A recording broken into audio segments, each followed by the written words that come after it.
No vídeo anterior, mostrei como então calcular a média dos valores de um vetor, né, que está aqui já nesse algoritmo. Só vou alterá-lo para permitir que ele funcione através de uma função, né? Eu vou fazer uma função que vai receber o vetor e vai determinar a média dos elementos desse vetor, que é algo que já está encapsulado nesse algoritmo aqui, só que agora utilizando essa outra estrutura.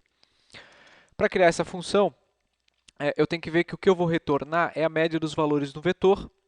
A gente viu que essa média é um valor de ponto flutuante. Então, eu estou criando que o retorno vai ser do tipo float.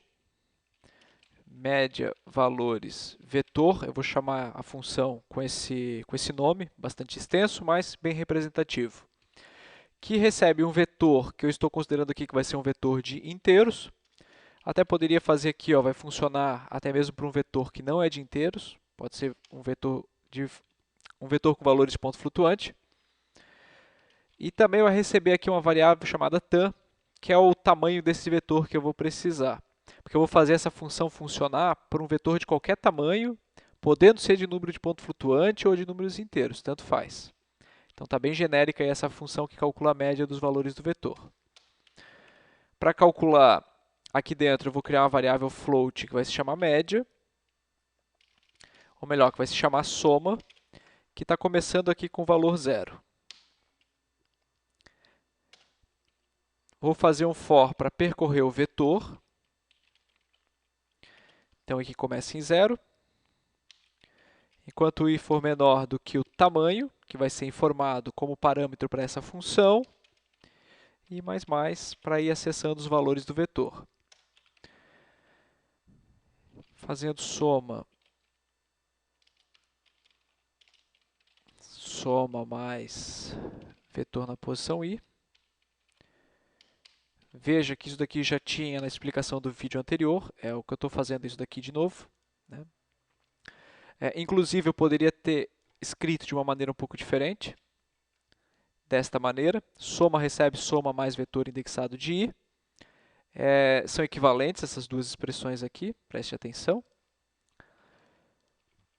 E eu vou retornar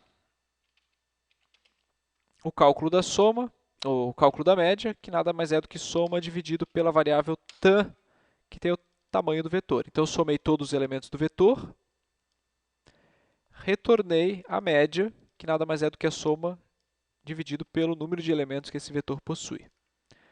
Para testar essa função, para a gente ver realmente se está funcionando, eu não preciso mais calcular a média. Agora, em vez de calcular a média, eu posso pedir para uma função que calcule essa média. Então, em vez de calcular ela aqui, eu chamo a função média valores do vetor, passando o vetor e o tamanho, que esse tamanho aqui é fixo em 6, desse meu vetor aqui. Testando esse algoritmo, errei alguma coisa. Ficou faltando aqui eu dizer que o tamanho vai ser um número inteiro. Porque eu vou receber, vai ser sempre um número inteiro, né? O tamanho vai ser um vetor de 2, 3, 10, 20 posições.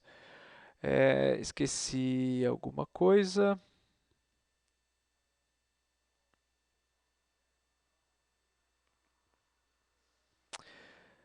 Tem uma incompatibilidade aqui que é o seguinte: aqui eu estou retornando, eu estou dizendo que é um float, mas na hora de eu retornar, aquele problema já tinha sido ilustrado, né?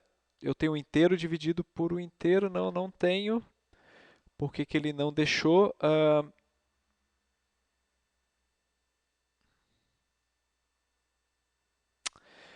O erro é porque eu disse que o vetor era de inteiros, só que aqui eu disse que eu tinha que receber um vetor de float.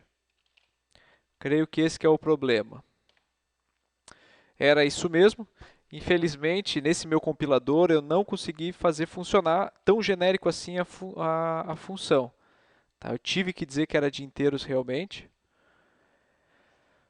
Por mais que, se eu quisesse aqui que funcionasse para float, eu tinha que dizer aqui que o vetor era de floats. Tá? Ele também deixaria compatível. Mas ele teve esse meu compilador, que eu estou utilizando aqui, deu uma incompatibilidade com os tipos. Tá? Ele não deixou fazer o que eu tentei antes.